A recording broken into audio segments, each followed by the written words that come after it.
যারা রেগে আছেন বা দূরে আছেন, যারা কথা বলতে চান না, সম্পর্ক রাখতে চান না, তাদের সবাইকে ঈদের শুভেচ্ছা। ঈদ মোবারক। আসসালামু আলাইকুম। কেমন আছেন আপনারা সবাই? আশা করছি আল্লাহর অশেষ রহমতে আপনারা সবাই অনেক ভালো আছেন। আর এই তো চলে আসলাম আইটি নতুন ব্লগ ভিডিও নিয়ে। আশা করছি আমার আজকের ব্লগ ভিডিওটি আপনাদের ভালো লাগবে। তো এই তো আজকে হচ্ছে আমি যে ভিডিওটি শেয়ার করব সেটি হচ্ছে চাঁদ রাত থেকে শুরু করেছি। তো চাঁদ রাতে আমি কি করেছি এবং ঈদের দিন সারাদিনটা কিভাবে কাটলো আমার, সেগুলোই কিন্তু শেয়ার করব। তো এই তো চাঁদ রাতে আমি এখানে কিছুটা রান্না এগিয়ে রাখতেছি, কারণ হচ্ছে আমার মেয়েটা একটু অসুস্থ, ওর জ্বর আসছে। তো যেহেতু ঈদের দিন আর সেরকম আমি গুছিয়ে কাজ করতে পারবো না, কারণ বাচ্চা অসুস্থ থাকলে কিন্তু গুছিয়ে কাজ করা যায় না। এই জন্যই কিন্তু আমি চাঁদ রাতে আমার কিছুটা কাজ আমি এগিয়ে রাখবো। বাচ্চাদের ঘুম পাড়ানোর পরে আমি এখানে রান্নাটা প্রায় এগিয়ে রাখতেছি। তো এই তো এখানে আমি গরুর মাংসটা রান্না করে নিতেছি। এখানে আমি গরুর মাংস নিয়েছি আর একটু বেশি করে পেঁয়াজ কুচি দিয়ে দিয়েছি আর গরম মশলা দিয়ে দিয়েছি, দারুচিনি, এলাচ, লবঙ্গ, গোলমরিচ আর হচ্ছে রান্নার তেল দিয়ে দিলাম, স্বাদ অনুযায়ী লবণ। এখন এখানে আদা বাটা আর রসুন বাটা দিয়ে দিতেছি।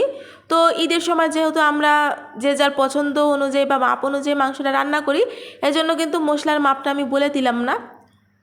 তো আমি যেভাবে রান্না করি সেটাই কিন্তু শেয়ার করতেছি। আর এখানে হলুদের গুঁড়া, মরিচের গুঁড়া, জিরার গুঁড়া, ধনিয়ার গুঁড়া দিয়ে হাতে ভালো করে মাংসটা ম্যারিনেট করে রাখবো কিছুক্ষণ।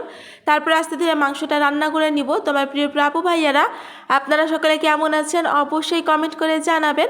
আর আমার প্রিয় প্রিয় আপু ভাইয়ারা, প্লিজ একটা লাইক দিয়ে সম্পূর্ণ ভিডিওটা দেখে নেবেন। আর এই তো আমি হাতে কিন্তু মাংসটা মাখিয়ে নিতেছি।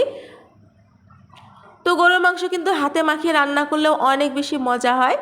তো আর হচ্ছে ঈদের সময় কিন্তু প্রায় সময় দেখা যায় যে হাতে মাখিয়ে গোস্তটা রান্না করলে অনেক ভালো লাগে। তো আমিও সেই কাজটাই করতেছি। এই তো হাতে মাখিয়ে নিতেছি, আমার মাখানো হয়ে গিয়েছে। কিছুক্ষণ ম্যারিনেট করে রেখেছিলাম, এখন কিন্তু আমি রান্নাটা বসিয়ে দিয়েছি। আর কিছু কলিজাও দেবো, এই জন্য কিন্তু কলিজাটা একটু সেদ্ধ করে নিতেছি। কলিজাটা সেদ্ধ করে নিলে আর কি কলিজার যে এক্সট্রা ময়লাটা থাকে সেটা কিন্তু বের হয়ে যায়। আর এই যে এখানে দেখেন অনেকটাই কিন্তু ময়লা বের হয়ে আসছে। এই কলিজাগুলোও কিন্তু আমি গোস্তের মধ্যে দিয়ে দিব। আর এদিকে কিন্তু এই যে মাংসটা কিন্তু প্রায় কষানো হয়ে গিয়েছে।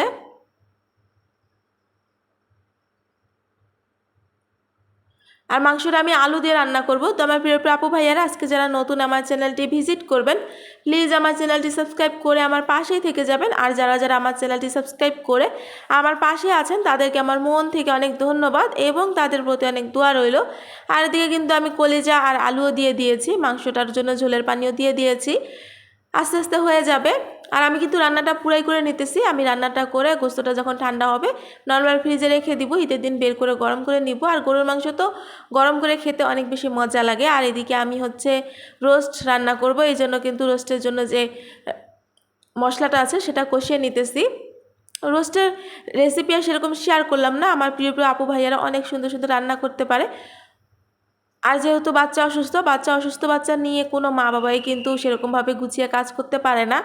আমিও তার ব্যতিক্রম নই। আমিও তো যেরকম পারতেছি, যেভাবে পারতেছি সেরকমই অল্প অল্প করে ভিডিও নিয়েছি। তো যেহেতু ঈদ চলে গিয়েছে, আমার ভিডিওটাও দিতে দেরি হয়ে গিয়েছে। ছোট বাচ্চা নিয়ে, অসুস্থ বাচ্চা নিয়ে আসলে আমি ভিডিও দিতে পারি নাই। আর এই তো আমি হচ্ছে চিকেনগুলো দিয়ে দিয়েছি। এখন ভালো করে একটু কষিয়ে নেওয়ার পরে আমি এখানে দুধ দিয়ে দিয়েছি। আর এখানে আমি হচ্ছে কিছুটা কাঁচামরিচ দিয়ে দিলাম, কিছুটা বলতে কয়েকটা কাঁচামরিচ দিয়ে দিলাম। আস্তে আস্তে কিন্তু রোস্টটাও হয়ে যাবে। আর এই যে আমি কিন্তু একটু ঝোল ঝোল রেখেছি, তো ঈদের দিন আমি একটু ভালো করে এটাকে শুকনা শুকনা করে নেব একদম। আর এদিকে আমার রান্নাগুলো কিন্তু হয়ে গিয়েছে। রাত্রে আমি রান্নাগুলো করে রাখাতে কিন্তু আমার অনেক বেশি সুবিধা হয়েছে, যদিও একটু লেট হয়েছে, ঘুমটাও আমার কম হয়েছে, কিন্তু তাতেও কোনো সমস্যা নাই। আর এই যে এদিকে আমার প্রিন্সেসকে মেহেদি পরিয়ে দিয়েছিলাম। তো মাশাল্লাহ, ও ছোট মানুষ তো বেশিক্ষণ রাখতে চায় না, দেওয়ার সাথে সাথে উঠায় ফেলছে। আর এদিকে আমার বাবাটাকেও একটু মেহেদি পরিয়ে দিয়েছিলাম। তো ছোটোবেলায় তো আমরা এভাবে হাতে মেহেদি পরতাম, সব ভাই বোনেরা একসাথে দেখাতাম কার মেহেদি কীরকম রং হয়েছে।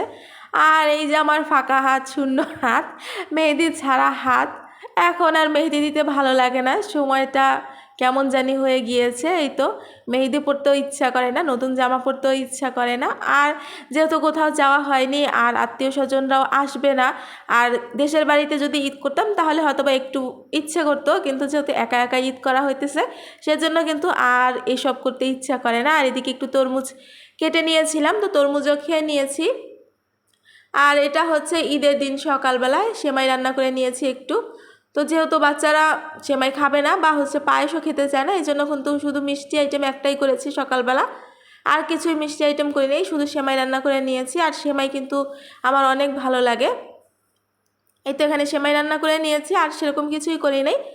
দুপুরের খাবার দাবার আয়োজন করে নিয়েছি। এই তো দুপুরের খাবার দাবার আয়োজন, পোলাও রান্না করে নিয়েছি, গরুর গোস্ত, রোস্ট, সালাদ, এই ছিল আমাদের ঈদের দিন দুপুরের খাবার দাবার।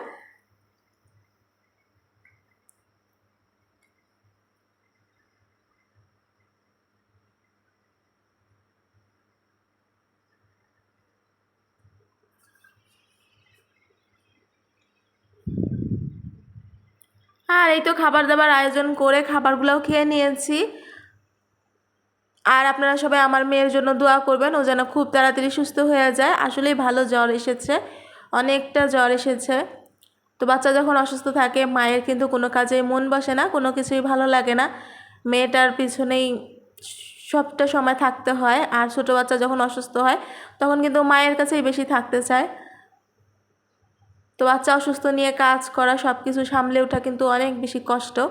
তো যাই হোক, সবার ঈদ ভালো কাটুক, সবাই অনেক ভালোভাবে ঈদ করছেন, অনেকেই ভিডিও দেখেছি, খুব ভালো লেগেছে। অনেকে আবার গ্রামের বাড়িতে গিয়েছেন, আমার তো খুব ভালো লেগেছে। আর এই যে এটা ছিল সন্ধ্যার পরে, নাস্তা রেডি করে নিয়েছি, এখানে কিছু পায়েস রান্না করে নিয়েছি আর নুডলস রান্না করে নিয়েছি আর 7 আপ। এই আমাদের ঈদের দিন সারাদিন আমরা এভাবেই কাটিয়েছি।